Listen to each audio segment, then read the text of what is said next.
C'est notre deuxième jour dans l'arrondissement de Makénéné, département du Mbamé-Inobo, région du centre. Une ville toujours en mouvement.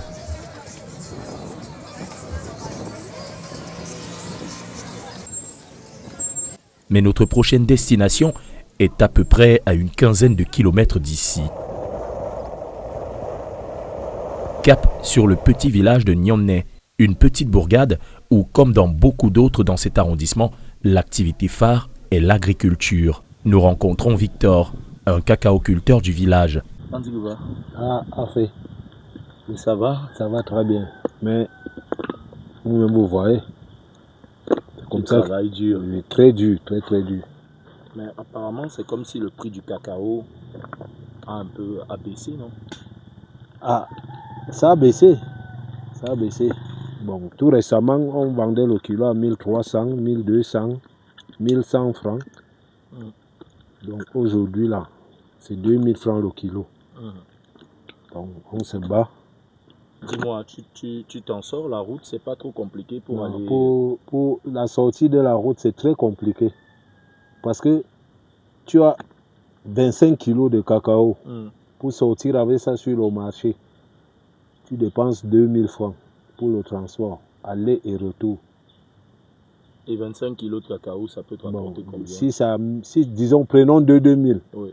25 kilos, ça fait, je pense, 50 000. On est à 50 000. 50 000. Cela fait plus de 30 ans qu'il est revenu au village. Et depuis lors, il n'a jamais quitté son petit patelin. Papa, oui. Tu n'as jamais songé à faire autre chose? Je sais pas, on dit qu'il y a beaucoup de tomates ici à Ningo. Non, pour vous dire la vérité, moi, je suis arrivé ici au village, ça fait plus de 35 ans. J'ai commencé par la tomate. Moi j'étais parmi les premiers jardiniers de ce village. Mais après un temps là, j'ai dit que non, mieux encore l'agriculture. Ça c'est le cacao que j'ai planté avec mon défunt père. Donc moi j'ai préféré venir au village parce que ça me fait moins coûteux. Oui.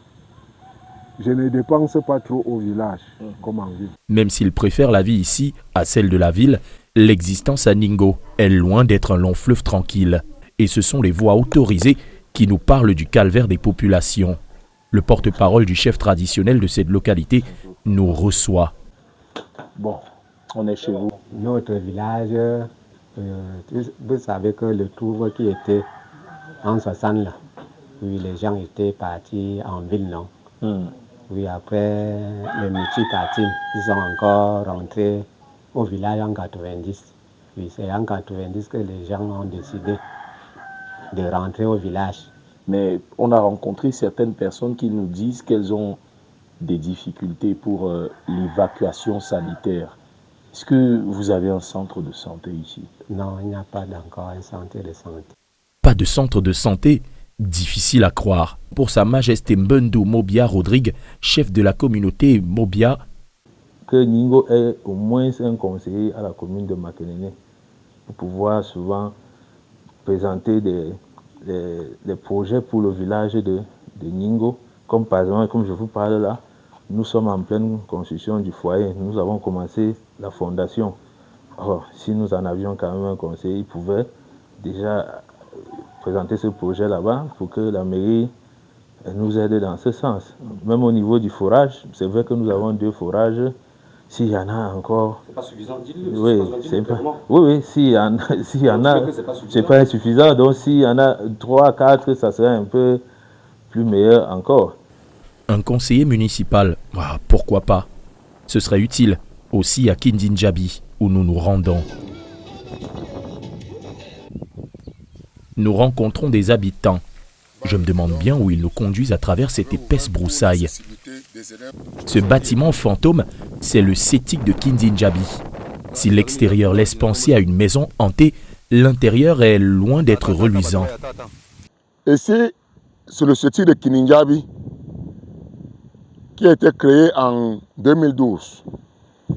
En 2012, on nous a demandé de construire 2 bâtiments des parents. Le feu chef à son nom avec sa population s'est battu en construisant ces 2 bâtiments que vous voyez derrière moi. et même les toilettes. Ceci pour attendre l'État. Mais malheureusement, depuis 14 ans, l'État n'est jamais venu. Pourtant, ce n'est pas faute d'avoir essayé.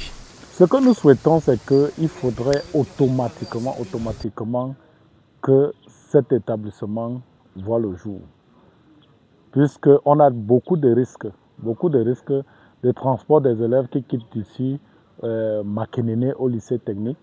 Pour beaucoup de résidents de cet arrondissement, le marasme demeure du fait d'une certaine inaction de la part des autorités communales. Le peu qu'on nous a mis ne suffit pas parce que la population ne fait que s'augmenter.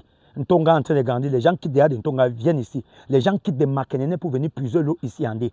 Ce qui fait en sorte que dernièrement, nous avons fait plus d'une semaine sans eau. Presque les pompes que nous avions étaient tout gâtées. Et vraiment, nous avons passé des moments difficiles pour avoir l'eau. Et c'est vraiment un problème crucial pour nous. Et concernant aussi pour la lumière, c'est le même souci. Nous avons les problèmes de lumière. Nous restons parfois une semaine dans le noir. Aucune élite ne peut lever son doigt pour dire que mais, le village est dans le noir, qu'est-ce qu'il y a eu à faire? C'est nous-mêmes que nous battons, soit c'est un particulier qui prend les choses en main pour rétablir la lumière au village.